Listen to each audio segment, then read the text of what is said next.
Hi, peeps. You're listening to She's My Cherry Pie, the baking podcast from the Cherry Bomb Podcast Network. I'm your host, Jessie Sheehan. I'm a baker, recipe developer, and author of 4 baking books, including Salty, Cheesy, Herby, Crispy, Snackable Bakes. On each episode, I hang out with the sweetest bakers around and take a deep dive into their signature bakes. Today, I'm joined by the incredibly talented Aran Goyoaga. Aran is one of the leading experts in gluten-free baking, and you probably know her from her blog, Cannelle, Vanille, her best-selling cookbooks, or her gorgeous photography and styling that fill her Instagram feed. Aran has been on the show before, and I'm so excited to have her back to tell us all about her brand new book, The Art of Gluten-Free Bread, groundbreaking recipes for artisanal breads and pastries. Aran and I talk about her childhood in Spain and her grandparents' bakery across the street from her home, her favorite treat from the bakery when she was little, spoiler alert, the brioche buns filled with cream, her introduction to bread baking in culinary school, and about creating gluten-free bread recipes and how doing so differs from creating recipes for gluten-free pastry and other sweets. Then we do a deep dive into her gluten-free rosemary focaccia recipe. I learned so much from Aran about gluten-free baking in this episode. I cannot wait for you to listen. Stay tuned for our chat. You can find today's recipe at Cherry Bomb Substack. Today's episode is presented by Diamond of California Nuts, the century-old brand of pecans, walnuts, and almonds with the iconic red diamond logo. That's your sign you're getting premium quality nuts that bakers have trusted for generations. I love knowing that they source their nuts with care from family-run farms that they have long-standing relationships with. You can really taste the difference, whether you're baking up something nutty and delicious or snacking straight from the bag. I've been baking with Diamond Nuts for as long as I can remember. I mix the walnut pieces into my brownies, I sprinkle the slivered almonds on bundt cakes, and I go through a lot of pecans when I make my chocolate bourbon pecan pie. Diamond of California Nuts are made for homemade, delivering the premium quality and fresh taste that turn your homemade treats into something truly memorable. You'll find them in the baking aisle, my favorite place in any supermarket, FYI. Visit diamondnuts.com to find a store nearest you and to explore their fan-favorite recipes. Happy baking! Peeps, did you hear the news? Jubilee New York 2026 is happening on Saturday, April 25th at the Glass House in Manhattan, and early bird tickets are on sale now. Jubilee is Cherry Bomb's annual conference celebrating women and creatives in the world of food and drink. It'll be a beautiful day of connection and community, plus delicious bites and sips. You'll meet other thoughtful food folks and be inspired by the featured speakers, panelists, and more. I had such a great time at this past year's event, and I know next year's will somehow be bigger and better. Early bird tickets are on sale now through December 31st. If you're an official Bomb Squad member or a paid Substack subscriber, be sure to use your discount code at checkout. You can find it in your inbox or on our Substack website. Head to cherrybomb.com for all the details. I hope to see you there. Let's chat with today's guest. Aran, so excited to have you on She's My Cherry Pie again and to talk gluten-free rosemary focaccia with you and so much more. I'm so excited to be here, Jessie. Thank you for having me. So your maternal grandparents had a pastry shop in Bilbao that they opened in 1949 in the Basque Country. That's where Bilbao is, where you grew up and you lived across the street. Can you recall an early memory of like a baked good that you ate at the bakery or elsewhere? Yeah, I mean, one of the most traditional breakfast foods in the Basque Country, especially in the Bilbao area, they're known for that, is bollos de mantequilla. They're brioche buns that are filled with a buttercream. It's not like American buttercream, but it is a buttercream that's a little bit lighter. Probably if anybody would ask, what I remember from childhood, what I would want to eat, it's kind of the iconic pastry from then. And I mean, I can't eat it now, but yeah, when I go home, everybody wants to eat that. And is that the one that you would have dunked in warm milk every day for breakfast? Oh yes. My gosh. You eat it for breakfast with milk. And sometimes even, I think when we were young, I don't want to say babies, but probably teenagers, we probably had a splash of coffee in there. Mm-hmm. I'm sure we did. Yeah. And then you also can eat it after meals as merienda, which is in Spain. Merienda is like almost like tea time in England, which is like a 4 or 5 o'clock snack that you eat. I mean, I feel like it's all hours of the day. You can eat one of those. Yeah. I certainly would if I had the opportunity. So you thought it was normal, I love this, to have a pastry shop in the family. And you went to the bakery before school, I read, to go get baguettes maybe for your family? My family didn't make bread. So it was only a pastry shop. And in pastry shops, they make pastries, but also vinoiserie. So there is yeast products, but they're enriched sweet yeast products like brioche and croissants and things like that. So in most of Europe, I mean, at least in France and Spain, where there's like kind of a French tradition, you have the bread bakery where you go get bread, and then you have the pastry shop where you get maybe more sweet. So would you be going to the bread bakery for your family, getting baguette, bringing them home, yes, then going across the street to the pastry shop to have a little milk dip? Yes, exactly. That's how it was. I love it. I love it. And actually, we had a bread van. So, you know, you had the bakeries, but then there was, if you lived maybe in a street that didn't have a bakery, or I remember close to our school, which was maybe like a 10-minute walking distance from my home, and there was no bakeries on that street. At 1 p.m., when we were still in school, we could hear the bread van come. It was like a Citroën 4. I don't know if any of the listeners don't know what that is, but it's like one of those traditional like French little mini vans, and they would have baguettes in the back in paper bags, and then people would come out in the street and buy it right there. That's probably like my first bread memory and bread smell. Ooh. I do remember the smell of that, and it was 1 p.m. usually, and we got out of school at 1:30, so it was always like we were starving. And then would you go to the van just with, or would that mostly be your parents would have bread at home? Yeah, right? I was probably 5 or 6 at that school, so I didn't have any money. I didn't carry money, but I was always waiting for somebody to just cut like a piece of baguette and hand it to me. Right. Yeah. And then you would also go back to the pastry shop after school and do homework and hang out because your whole family was working there, parents, aunts, uncles, cousins. Were your mom and dad baking, or just your mother's parents were baking? Yes. So my maternal grandparents opened it in 1949. It's still in the family, and my cousins work there. My dad was an engineer. My dad was an engineer by day and an oil painter by night. Wow. So I feel like my mom's side of the family gets all the credit because they are the bakers, but my dad's side of artists and farmers are also a big influence on me. My dad was a closeted artist. Yeah, I was just thinking of your photography. Like it makes sense that you have this beautiful eye and this art that you do that's camera, whereas he was using the oil paints. Yeah, and the photography in this book, in The Art of Gluten-Free Bread, is really an homage to my father's. He has these, I don't know what the name in English is, bodegon, which are still lives, I guess, of food and darkness kind of painting, like a style that he has. Was your mom, so she wasn't baking, she was sort of behind front of the house, yes. Yeah. So my grandparents had 8 children. My mom was the oldest. And so at 14, she started working. Wow. I'm sure she was even helping when she was younger, but at 14, she started working. You know, she had to work helping younger siblings, plus working in the pastry shop. So everybody, not my father, he was an engineer, like I said, but everybody on my mom's side worked there. And then the men, so I have 3 uncles and my grandfather. So 4 men were in the pastry kitchen, which is also another thing that I never questioned when I was younger, but now in hindsight, it kind of makes sense that women cooked always at home. And then when it was professionally, it was mostly men. And I don't think it was intentional. I think it was sort of a cultural thing that nobody questioned but that's another story. But so all the women worked. My grandmother, my aunts worked for another house, my mom. My grandmother always had an apron on. Men always had an apron on in my family. Everybody, I feel like, had an apron on. And they would walk outside.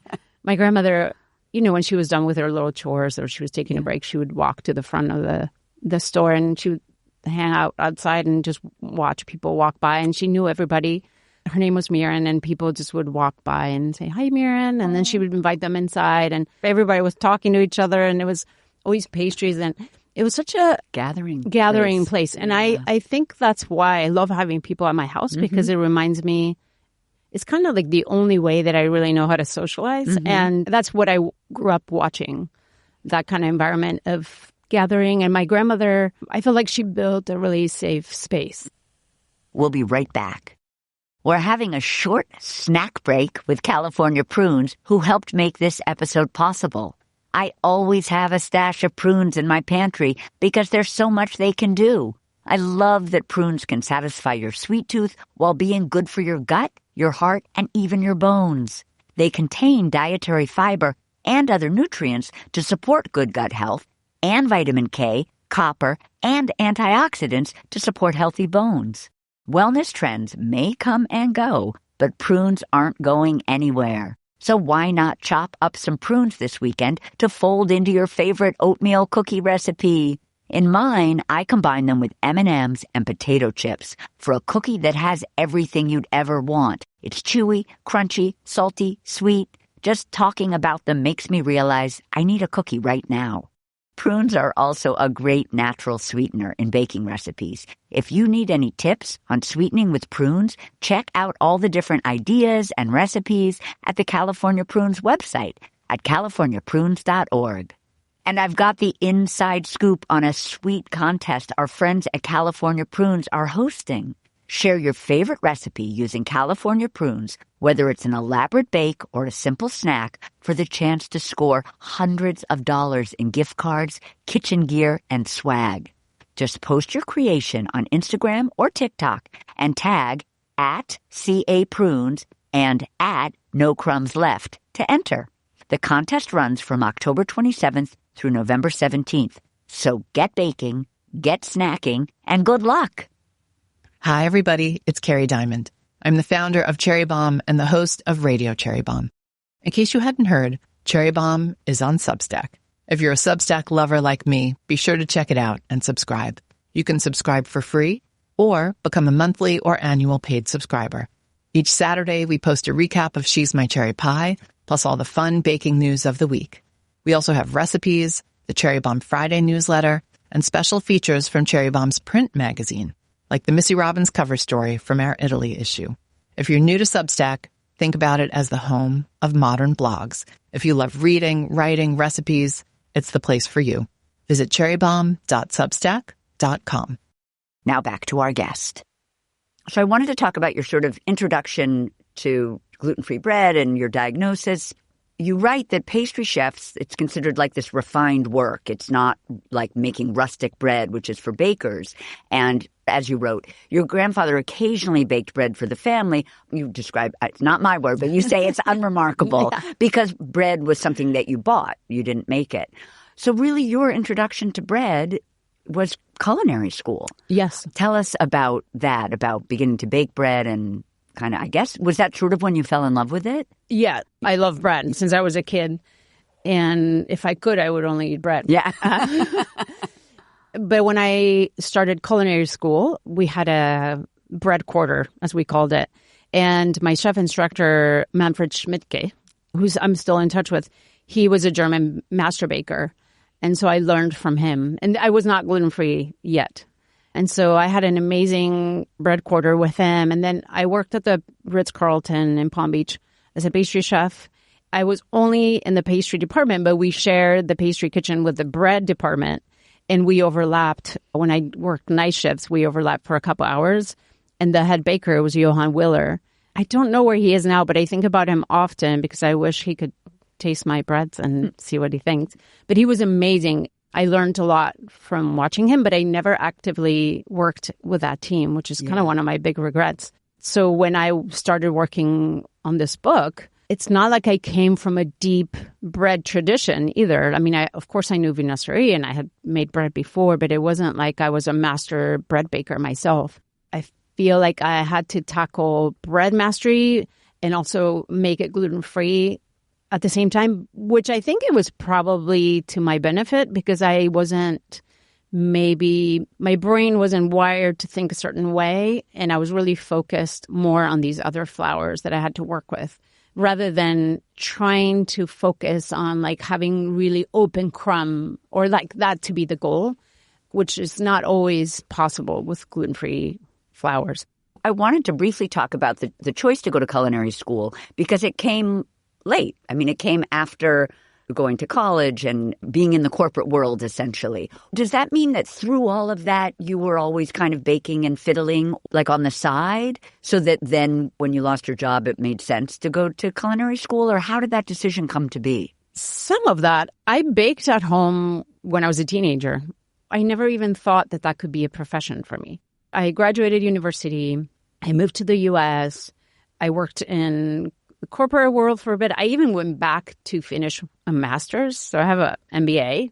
And then I came back to the U.S. and I worked in corporate world a couple more years until September 11th happened. And then my husband and I got laid off at the same time. He was working for a startup. I was working for a big corporation. He had a job opportunity in Florida. And so we moved to Florida. And I decided, my grandfather died the same day I got laid off. And I decided I'm going to go to culinary school because when I moved away from home, I think baking in the U.S., at home in the U.S., became a way to remember my family or like a connection. And I talked to my mom about recipes and I would ask her like, oh, do you remember how Aitite, which was my grandfather, used to make the lemon tarts or things, we would have conversations about food and our family business. And so when we moved to Florida, I told my husband, I think I want to pursue this as a career.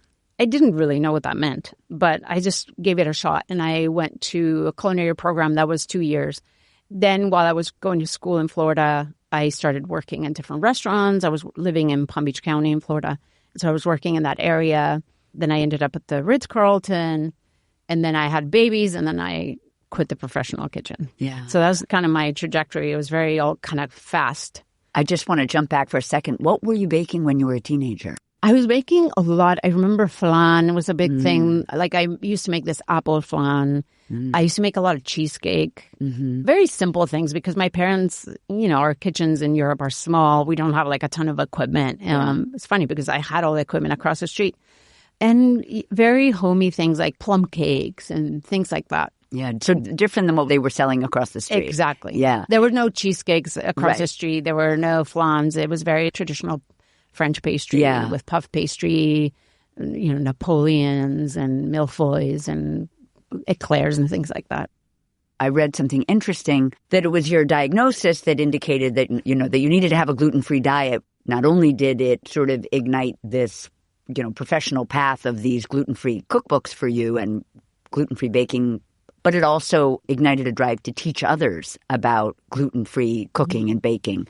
Tell me about that. Yeah, it's funny because I have different facets that I love to explore. Like sometimes I love being a photographer. Other times I felt like sponsored content. Like I've gone through different iterations of my career. And what I've really realized is that I am a teacher and I love teaching people. When somebody comes to me with questions about my recipes, I get the greatest joy, honestly, when I can help them troubleshoot it so they can master it. Because I want everybody that makes my recipes to feel like they have it and that they master it and that they understand it. And so when I became gluten-free 15 years ago, I feel like there weren't any resources really. And the resources there were was people who maybe came to it out of necessity, but they weren't trained chefs or trained bakers. So they were sort of like winging it, right? And so I love that I came from this tradition of knowledge and work experience in that world that I could help people navigate that a little bit easier. Also, I was learning myself while I was doing this because of course, there's my initiation into it, but I felt like I kind of grabbed people along the way, like, okay, let's go, let's do this. At the bottom of it all, really, I'm a teacher. You've said that gluten-free pastry, making a cake, etc., is easy compared to making gluten-free bread. Like you can't even really compare them. Why is that? Because when you're making cakes and cookies and tarts to some extent, you're actually trying to minimize gluten production, right? When you're making a cake, you want a product that's tender. With cookies, you want tender cookies. Although sometimes gluten does help with spread and chew in cookies. So sometimes it can be a little bit helpful. But you definitely don't want to have lots of it or manipulate it a ton that you're going to have these elastic strands through your tender banana bread. And tarts, sometimes you do need a little gluten because you're trying to have flakiness. So then you need a little lamination and that so it doesn't become just a crumbly mess. There's a fine balance within even those pastry items, like what you can get away with and not. But bread relies absolutely on gluten because gluten, so it's a protein in wheat flour and other grains, but we're going to talk wheat flour, that when you hydrate and you manipulate, so the more you need it, the more it develops, you create these elastic rubber band-like strands that when you have fermentation, so gas production, they expand without breaking and trap gases. So that's what gives you your open crumb. If you don't have those elastic rubber band strands, then the air the gases that are produced are going to escape. And so you're going to end up with something that doesn't rise at all. That's why these two things are so different, because in one, you're really trying to minimize just its influence, and the other one, you're trying to maximize it. So I think this is some of the copy that's on the book cover or maybe in the inside flap, but it says that you've brought this global attention to gluten-free baking due to your ability to create these gluten-free breads that are full of texture and flavor. They rival their wheat-based counterparts. And my question is, how are you able to where are you researching to learn how much starch you need and what starch contributes to bread versus the flours, and why sorghum, why buckwheat? How literally did you learn that? By doing it. But did you have to read it somewhere to know it was even an option? And are they science books you read? Or no science books. The first time I ever heard about psyllium husk, not even powder, it was through Dan Lippard, who is a bread baker in the UK, who is not even gluten-free. And I don't even know in what context. I think it was a radio interview. Because at the time, I only knew of xanthan gum as a binder in gluten-free bread or anything. And so I quickly started researching about it. And Shauna James Earn was gluten-free girl, really OG blogger. And she was making gluten-free things. And so I feel like I had a conversation with her about Dan Leopard and psyllium husk. And so that's another person who I was like, okay, someone else who's heard about psyllium. This is probably 2012 or 2011. So that was kind of the initiation about understanding that there's fibers beyond xanthan gum that can help you with binding. And then as far as different grains, I actually was familiar with a lot of gluten-free grains because we did use them in pastry in combination with wheat flour. So buckwheat was something that we used a lot, millet. I think teff I had worked with before, not so much amaranth or quinoa. So I had that influence already, or knowledge already, and the flavors, what they were. I found Naomi Devlin, but she lives in the UK. She used to work for River Cottage, and she wrote a River Cottage gluten-free book, and she had a sourdough starter in it. That was a brown rice sourdough starter. Can you tell us what River Cottage is? Oh, River Cottage is a cooking school in the UK. Okay. And they have a series of books. They do charcuterie books, jam books, River Cottage every day. And so it's kind of like a Ballymaloe cooking school. So through Naomi, I discovered so you can make sourdough starters with gluten-free grains. And then I think I tried, she had a sourdough loaf recipe in her book. And then that gave me an understanding of how psyllium works. I think I had tried it before I made her sourdough. So when I heard it from Dan, I probably tried it in some capacity, but I don't have a very clear memory of that. But I do remember when I made the sourdough starter in 2015 or so, that was a whole other avenue that opened up that was using sourdough starter in breads. Well, that's such a great intro into my next questions, because we're going to talk about the book, which is beyond beautiful and special, as one would expect from Aran. The heart of the book is making and working with these gluten-free sourdough starters to make these artisanal loaves and rolls and baguettes and sourdough bagels. You teach us how to grow a gluten-free sourdough starter. Yeah, you blew my mind with this information about psyllium, because you say that it's the ingredient that makes or breaks gluten-free bread. You call it the star. Talk to us about how this is a little sciencey, so sorry, peeps, but I think it's interesting. I think you will too. I actually think I heard you talk about this with Dan Souza in your podcast interview for America's Test Kitchen. You were talking about gluten being a balloon, or maybe he was, and psyllium can play that role or absorbs water. Yeah. Explain that to us. Yeah. So gluten becomes like a rubber band, and so it can stretch. And what happens when you're fermenting and also baking is like the gases from fermentation and then the leavening that happens through oven spring, right? When it rises, all these gases and all the steam gets pushed up. And then when you have, it's like a hot air balloon that it traps the hot air and then it kind of rises, right? So the same thing happens with gluten bread, that it kind of just expands and opens, but it doesn't crack. I mean, it cracks, but you have to score it anyway. But yeah, it expands and then you get this beautiful crumb. So what psyllium does, you need a binder, something that's going to give you a little bit of structure. Psyllium is not going to be exactly the rubber band that gluten is. It doesn't expand the same way, but it's a fiber that absorbs tons of water. So when you're making bread, it's different if you're making like a cookie or something that doesn't have a lot of moisture in it. But when you're making bread, for you to feel like this dough is moist and bouncy, I guess, you need to have a lot of water. Like xanthan gum doesn't absorb a lot of water, but psyllium does. So it's going to give you, using psyllium gives you a dough that's it will feel familiar to you when you touch it. It'll feel like you can knead it, you can shape it. Unlike when you make doughs with xanthan gum, they feel more like cake batter, and they need a little bit more of a vessel, like a cake pan or something like that.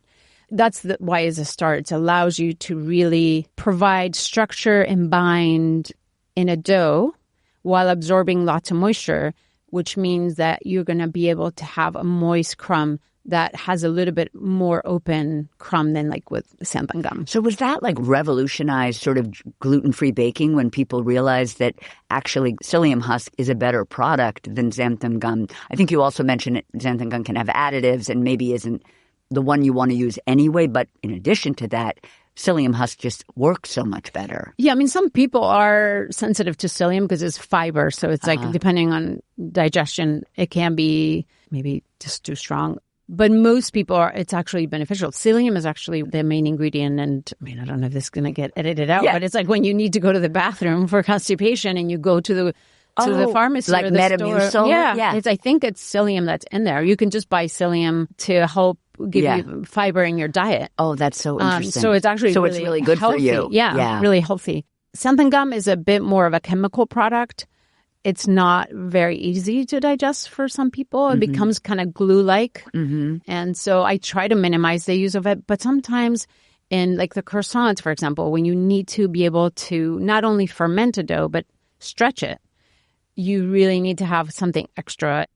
I want to jump into the recipe, but I had just had two more things I wanted to mention. First of all, the book, we touched on the photography and the influence of your dad that's in the photography, but it is so beautifully photographed, Aran. And I don't even think I asked you about this last time we chatted on the pod, but when did you realize you were an incredible photographer?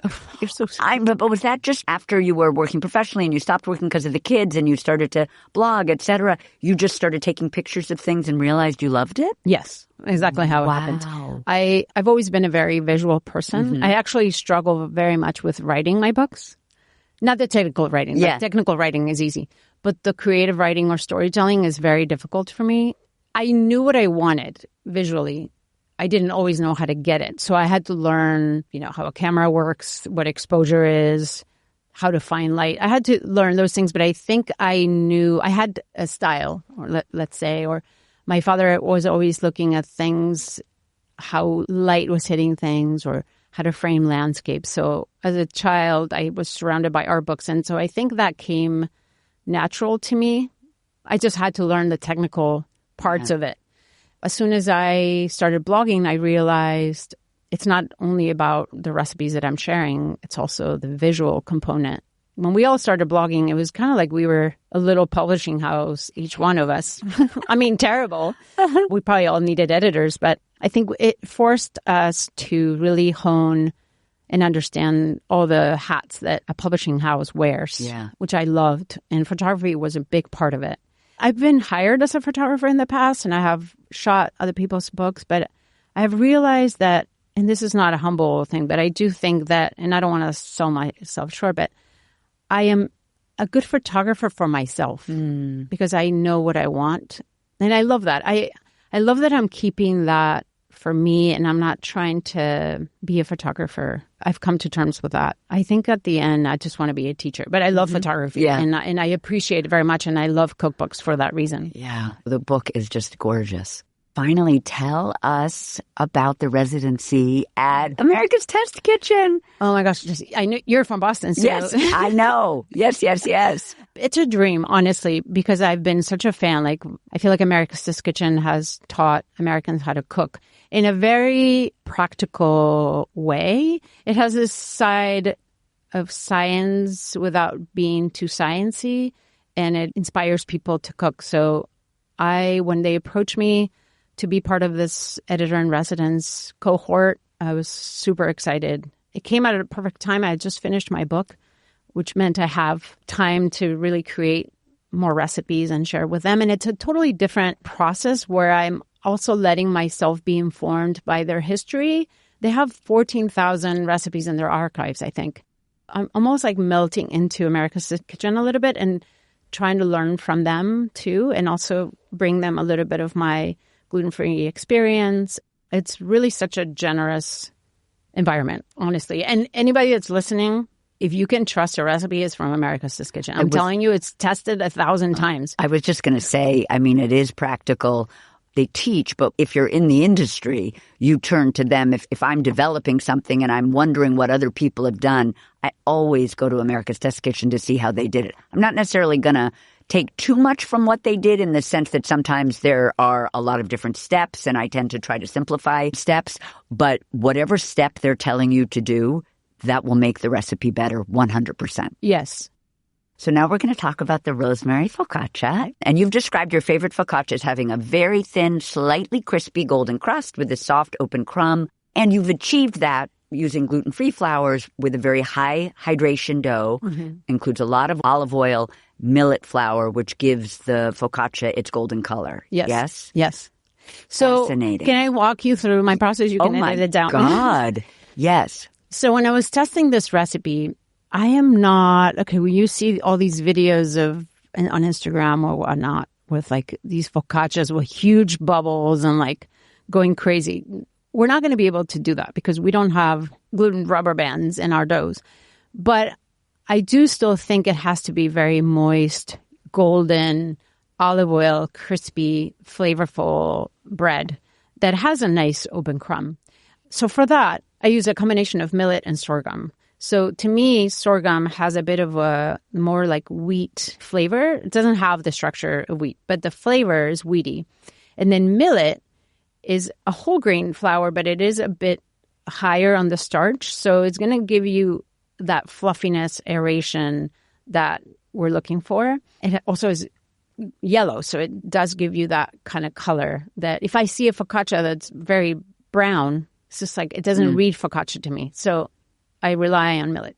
So when I was making the recipe, I made it different ways. I made it where I made the dough first and immediately put it in the pan and fermented it. Then I made the dough and then I would bulk ferment it, shape it in the pan, ferment it again. And I realized that my best crumb was coming out when I was creating a sponge. So creating like a poolish, almost like a biga, where you're fermenting, hydrating part of your flour with water and also adding a little bit of the baker's yeast. So doing that, fermenting that first and allowing the dough to come in later and build a dough later was giving me kind of like a lighter dough that wasn't overproofed, as in like when I was just making the dough, putting it in the pan and fermenting it and baking it. That was kind of overproofing a little bit more. And I was able to push the flavor of the yeast a little bit more by creating the poolish. Yeah, that makes sense. And we're going to get into every step. But you had said, and this just sounded so delicious to me, you had said that this bread works so well for sandwiches when you cut it in half horizontally. And you love a combination of mortadella, arugula, and almond aioli. My mind is blown because mortadella is literally my favorite thing. Same. I've been obsessed. I mean, we ate a lot of mortadella, we call it, growing up. A lot of it, actually. And so it's always been my favorite. I don't really eat a lot of charcuterie. Yeah. Maybe jamon, like, because I'm from Spain. But this summer, for some reason, or maybe the summer before when I was working on the book, I was just obsessed. I don't know what was happening, but I was eating a lot of mortadella. Oh, yum. So you've already said this, but just to reiterate, this is not like a gluten-containing focaccia dough. It's not going to be very bubbly. We're not aggressively dimpling the dough with our fingers. It doesn't create large air pockets, so we're gentle with our dimpling, and we're not going to add heavy ingredients, bunches of tomatoes weighing it down, because that'll compress our crumb. Yes. So first things first, we're going to make the sponge or the poulish in a medium bowl.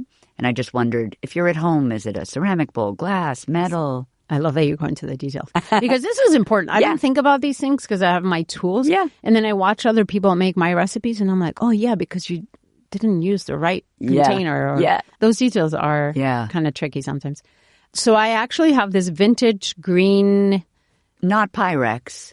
No. It is sort of that early century. Yeah. Anyway, but it's green and it has a handle and a spout. So incredible. I love it for even when I mix my starter because I can pour it out. This is an important tip for somebody who's switching from traditional gluten baking sourdough. We're not, the focaccia, this one, it has baker's yeast, but just like the whisk difference, you should be using a balloon whisk. Great. So all the whisking that I say in the book is to do with a balloon whisk. So we're going to whisk the flours, the water, and the yeast in a medium bowl. That was my next question because you say stir together, and I wondered what the tool was. So we're whisking at this point. Yes. We're going to whisk the sorghum flour, which you said was the flour that tastes like wheat. It has a bit of a weedy. Not exactly. There's also the most available sorghum flour, the most common in the U.S. is white sorghum. So it is, if you go to Europe, sometimes they have brown sorghum, and that has a little bit different flavor and color. The sorghum in the book is all white sorghum. And then we're going to add the millet flour, which you said can give us a little bit of a puffiness or softness. It's high starch, so it'll give you a little bit of fluffiness. Yeah. We're going to add a little bit of active dry yeast. Is there a brand you like? Red Star, I think, is the one that I use the most. And is there a commercial brand of the millet and the sorghum flour that you would recommend? Both of them are Bob's Red Mill. Okay. And then do you ever use instant? I love instant yeast. I know. I don't use instant because I don't think it was as available when I started.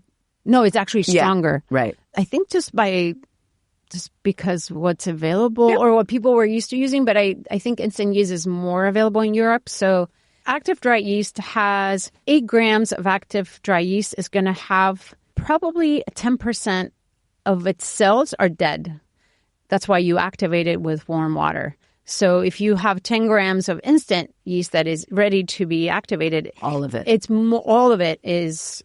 That's why it's powerful because it doesn't have dead cells in it. Yep. So I always say reduce by like 10%. If you're going to use instant. If you're going to use instant, and then you don't have to activate it with a warm liquid. Yep. So we're going to pour in some water that's heated to 105 degrees into our flour mixture. Is 105, that'll be like sort of warm to the touch? Yeah. If you get over 115, you can kill the yeast. So that's just a guideline. If it's lukewarm and it's not warm enough, it might take a while to activate. So it's nice to use the thermometer. Yeah. If you're not used to what that feels like. Right. And then we're going to use our balloon whisk to combine all of that until smooth. We'll cover with a kitchen towel and proof until the sponge rises up, sort of creating a dome, sort of has a mousse-like texture, and that's about 45 minutes. Yeah, so sometimes I get messages from people who might live in Florida or Texas where it's warm and humid that it gets activated really fast. It seems short to me, like for a poulish or a starter of some kind. So I saw that all through this recipe. I mean, that's kind of a gift of gluten-free baking. It feels like everything is, or at least in this recipe, is a little bit faster. Well, the reason for that, you could decrease the amount of yeast and it would take you longer and you would develop flavor in a longer period of time. You can start with a small amount of yeast and it just is trying to replicate as it eats food. But there is a sourdough focaccia in the book also. So I wanted something that felt very quick. I love that. So like this focaccia, rosemary focaccia, you can using baker's yeast is sort of like a quick. I want focaccia in like an hour and a half, 2 hours, versus something that's going to take you maybe 12, 13, 14 hours. Great. Now we're going to make the dough. We're going to add room temperature water now. extra virgin olive oil, apple cider vinegar to the bowl with the sponge and whisk together. Why are we adding apple cider vinegar? Apple cider vinegar helps with tenderizing and activation. But also, I love when breads have a bit of a sour flavor. Yeah. So it's not going to be the same sour flavor as sourdough because there's the two versions in the book and they have different flavor profiles. But I do think I like a bread that has a bit of that acidic profile. Yeah. So I tend to use it. Oftentimes when you see gluten-free bread recipes, they might use maybe like a teaspoon of apple cider vinegar. I tend to use usually more than what technically you're supposed to use just because I like the flavor. So we're going to whisk in the psyllium husk. We're going to let it gel for about 5 minutes. Will we see a difference? Will we see? Yeah. So the mixture will be like Jell-O, kind of. Yep. And then in a stand mixer, we're going to stir together. Are we whisking with our balloon whisk? It doesn't have to be. At this point, it could just be stirred, just so all the ingredients are kind of mixed together when you're going to add the wet ingredients into it. Great. So we're going to stir together the tapioca starch, the potato starch. We're using the starches sort of for that fluffiness, for the softness, the pillowiness. And is potato starch a Bob's Red Mill product? Yes, both potato and tapioca. We're going to add some granulated sugar and some kosher salt. We'll whisk that together. We'll add the gelled sponge mixture to that stand mixer bowl. Snap on our dough hook. And I love that language. I've never said, I might copy you. I love the idea of snapping on the dough hook because I always say, with the dough hook, but I love snap. It's such a good word. So we're going to snap on the dough hook, mix on medium speed until the dough comes together and is smooth, 3 to 4 minutes. So it's short. It's not like a long... Yeah, because you're not really developing... Yes. You are trying to hydrate your flours. So you do need time for your flours to absorb. There's a word in French, in bread baking technique, where you add all your liquid and then you wait like 5 minutes. And then you incorporate a little bit more of the water if you need to. Because flour doesn't instantly hydrate. So you do... something that might appear, and this is very true for my recipe, something that at first when you're mixing it, it looks dry, give it time. Mix it and mix it and mix it because eventually it will change. Like the flour will absorb, especially if you're using flour that's maybe stone mill or not super fine. It's going to take longer for that flour granules to hydrate. Absorb. So we're going to transfer the dough to a work surface, lightly flouring our work surface, or is it not really sticky? Because it's very moist and then it has tons of olive oil, so it's not going to be sticky. And we'll knead it a few times to sort of smooth out the surface. Now we're going to proof the dough. We're going to drizzle the bottom of a 9-inch square pan with about 2 to 3 tablespoons of olive oil, or you can use a 9x13, but if you do, you're only stretching it to 9 inches. And I had a question about this.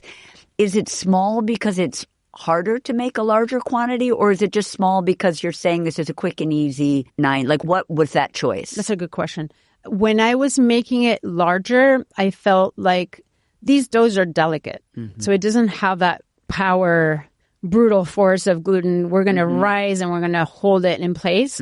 So sometimes gluten-free breads tend to be smaller because the smaller it is, and the more support it has on the sides to lift, the better it's going to hold up. It's going to give it more support in the structure where it's rising, if that makes sense. Totally. Yeah. Totally.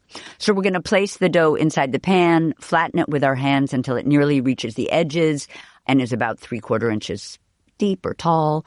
We'll use our fingers to dimple the surface of the dough, making deep indentations, but we're being gentle. We're going to dimple again, but we're being gentle.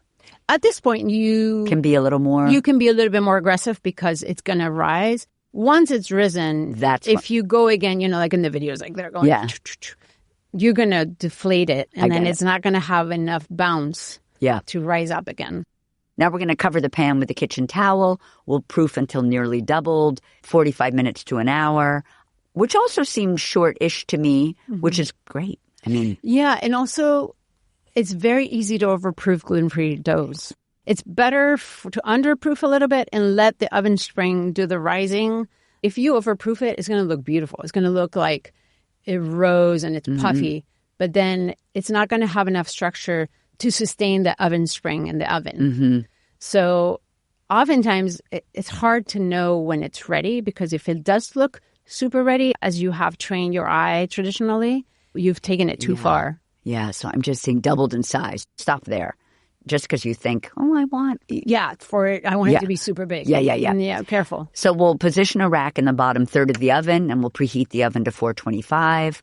We're going to drizzle the top of the focaccia with more olive oil. And I should ask, is there a brand of olive oil that you love? Can I plug my friend? Of course you can. I love Le Marquet, Karen Mordecai. She's American, but she is making olive oil in Italy. And I love Wonder Valley. They're my friends in California. So we'll drizzle the top of the focaccia with olive oil. We'll gently dimple the top of focaccia with our fingertips. Sprinkle with some rosemary, thyme, flaky salt, and black pepper. Bake for about 45 to 50 minutes until the surface is deep golden brown. If the surface is too dark after 35 minutes, tent with aluminum foil, and then we'll drizzle more when it comes out of the oven. Can I say something? Yes, please. I think I say it in the recipe, but it's very tempting to take this focaccia out of the oven early because it will look golden very early on, but the crumb, there's so much moisture in it from the olive oil and all the water that it really needs time to set. And if you take it out too early, it might collapse and it might be gummy. So you really want the crumb to dry out and solidify in the oven. I thought of this when I wrote down the instructions, and then I'm realizing 50 minutes, you would think it's kind of a long time for bread. So that's a really good note. Because what happens is when you have gluten and your bread can expand a lot, it's easy. There's space. So it's easy for all the moisture to evaporate. When you have a denser crumb that doesn't open up as much, the water can't leave. It can't evaporate as quickly. So then it takes time. It takes longer than you think. So interesting. Hence the direction to cover with foil if it's too dark. Then we'll let the focaccia cool in the pan for 10 minutes. Important to let it cool. Because again, it's a very delicate crumb. Yeah. So if you start manipulating it or cutting into it, you're going to make the crumb, while it's still moist, collapse and into get itself. Gummy, probably. Yes, yeah. Exactly. Then we'll slide it onto a wire rack to cool completely before cutting it. So basically, do not eat this bread warm. No, I would say, you could, but slightly not warm. hot. Yes, exactly. Yeah. I would say this is a great recipe to make in the morning and serve for dinner because it has so much olive oil. They will stay. Well, I want moist. it for lunch because I want a mortadella sandwich. Oh, yes. I guess I could eat a sandwich for dinner. You can eat it for make it in the morning and eat it for lunch. Tell us about the focaccia crackers. When I make those at home, everybody's like, "What? How do you?" And they're so easy to make. But the focaccia crackers is just, if your focaccia dries out and you have extra, just slice it into thin strips and then dry them out in the oven with a little bit extra olive oil, and then you can store them, and that's like a nice cracker to have. I had to like write bagel chips. How thin should I be assumed? That's the kind of as thin as you can get. Yeah, I would say. Quarter inch. Yeah. And then bake at 300 until dry and crispy. 20 minutes. Transfer to a wire rack. Serve with dips and cheeses. Yeah, that just sounded. I would sprinkle it with olive oil. Okay. And then maybe drizzle it with olive oil. Maybe sprinkle a little bit more flaky salt on top. I don't know if I say that. I don't think I say that. I'm making this up. Yeah, that's good. I was lucky enough to be with Aran last night and taste some of her delicious bread and crackers. So can you just describe those crackers? Buckwheat sourdough crackers. Yum. There's a whole chapter in the book of using sourdough discard. When you're building sourdough starter and then also refreshing it in its lifetime, you're going to accumulate a lot of discard. Yeah. And so I don't want people to just throw it away. And you can save it in a jar in the fridge until it grows mold. Yeah. And don't use it if it has mold. But while it's still, even if it's inactive, it's still flour and water and tangy microorganisms that are dead, but they provided flavor through hooch. So you can mix that into different pastries. There's even pasta, banana bread, cookies, pastry dough, which is actually my favorite. So these seeded crackers use some of the buckwheat chestnut sourdough discard, but you can use any other sourdough discard that you have. And then you mix in additional buckwheat flour, water, olive oil, almond flour, and becomes almost like a crepe batter. You want it to be thin. That's the beauty of it. You don't have to roll them between parchment or anything. You just pour it in your sheet pan and spread it with a spatula. Parchment-lined pan? Parchment-lined. Spread it thinly on a baking sheet. Top it with a bunch of seeds and flaky salt. And you bake it on low oven, 325, until it's nice and crispy. It depends. If you do it thinly, it's probably about 30 minutes. Yum. I love the idea. If you put two pans in there, if there's extra moisture, it'll take longer. I love the idea of a cracker because I did a lot of crackers for my last book, but easy ones. But I love the idea of almost a crepe batter, Yes. like it being that loose, and then you can get it super, super thin. Yes. Thank you so much for chatting with me today, Aran. And I just want to say that you are my cherry pie. Oh, thank you, Jessie. You force me to think about things. Sometimes I do things instinctually. I shouldn't say that because I should come across as like the expert, but sometimes they are instinctual. And when I talk to you, I'm like, oh yeah, that's why I did it. Yeah. Oh, good. So thank you. You're welcome. That's it for today's show. Thank you to Diamond of California Nuts and California Prunes for supporting our show. You can find today's recipe at cherrybomb.substack.com. Don't forget to follow She's My Cherry Pie on Apple Podcasts, Spotify, or wherever you listen, and tell your pals about us. She's My Cherry Pie is a production of the Cherry Bomb Podcast Network. Our producers are Carrie Diamond, Catherine Baker, and Jenna Sadu. Thank you so much for listening to She's My Cherry Pie, and happy baking!